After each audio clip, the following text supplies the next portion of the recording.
Ruhzert da majar jutab disha. Da aivzert da ijmajarak shisha. Ama kanan zillati man khash. Ma udatak tay tema danish bash. Iron au zurnish, Iron au rishin. Iron zir duge atenzen fadisha. Ama kanan shirdag Iron nakhash. В пантеон Осетинской церкви ранним утром пришли первые лица республики, представители общественности, студенты и школьники. В День осетинского языка и литературы здесь по традиции вспоминают тех, кто стоял у истоков. Возложение цветов к могиле Костахи Тагурова – дань памяти и уважения основоположнику осетинского языка и литературы. Его сборник стихов «Ирон Фандер» более века назад увидел свет именно 15 мая. К молодежи обратился председатель Союза писателей Северной Осетии Камал Ходов. В Осетии много праздников, но этот самый главный, считает поэт. Иронадаман бира барагбаттейш.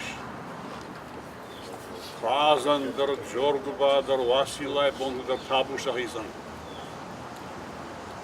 Фала яныр мана жагам Путин салдар хатты жахта Лахи жбон. Нашайрагдар барагбон жага. Наш главный праздник. Путин жахта. Лахи жбон.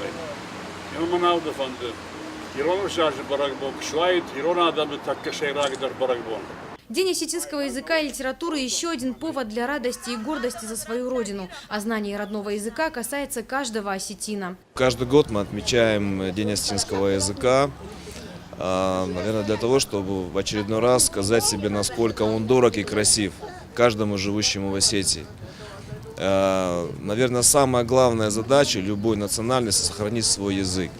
И чтобы его сохранить, нам необходимо, конечно, разговаривать на родном языке, разговаривать дома, разговаривать в быту, издавать книги на родном языке, ставить спектакли.